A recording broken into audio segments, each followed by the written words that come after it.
আরো বিস্তারিত জানবো, সুনীত হালদার আমাদের প্রতিনিধি রয়েছেন। প্রম্পট অ্যাকশন বলতে সুনীত যা বোঝায় সেইটা দেখা যাচ্ছে। একেবারে একটা আন্ডার কনস্ট্রাকশন G+1 এর পারমিশন ছিল, আরো 4 তলা বানানো হয়েছিল, বেআইনি নির্মাণ ভেঙে দিচ্ছে সরকার। দেখো, এই মুহূর্তে হাওড়া পুরসভা কার্যত অ্যাকশন মোডে আছে বলা যেতে পারে, এবং হাওড়া পৌরসভা এলাকায় কিন্তু একাধিক বেআইনি নির্মাণ আছে।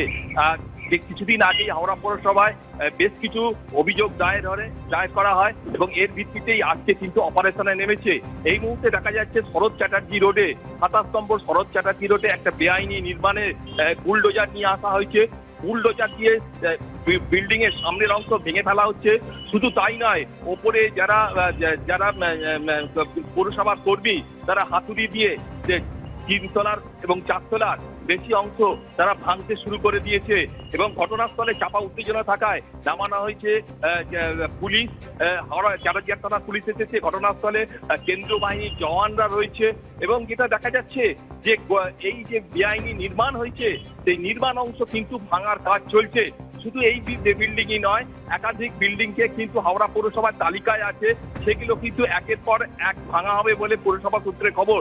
এবং যেটা জানা যাচ্ছে যে এই বিল্ডিং এর বেআইনি নির্মাণ G+1, অর্থাৎ 1 তলা অব্দি তাদের অনুমতি ছিল পৌরসভা থেকে, কিন্তু বাকি যে 4টে ফ্লোর উপরে তৈরি করা হয়েছে, সেই 4টি ফ্লোরই কিন্তু বেআইনি, এবং এই বেআইনি অংশই ভাঙার কাজ চলছে।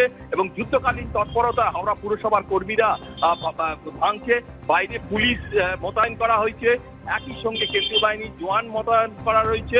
এবং এই ঘটনার পর যাদের প্রমোটার, তারা কিন্তু তাদের কিন্তু এই মুহূর্তে দেখতে পাওয়া যাচ্ছে না, এবং পুরসভার কর্মীরাই ভাঙচুর চালাচ্ছে।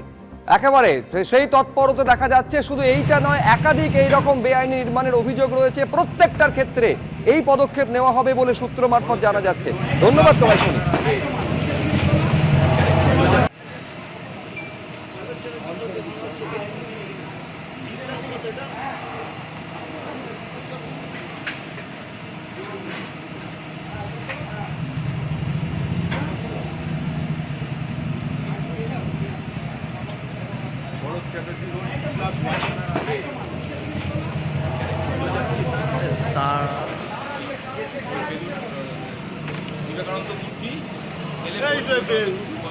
কোথায় গেল?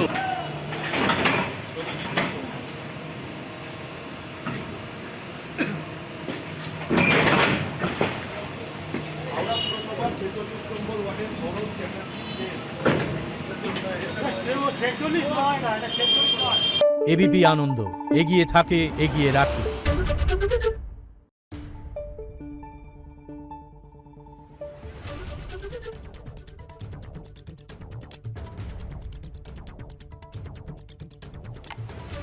Thank you.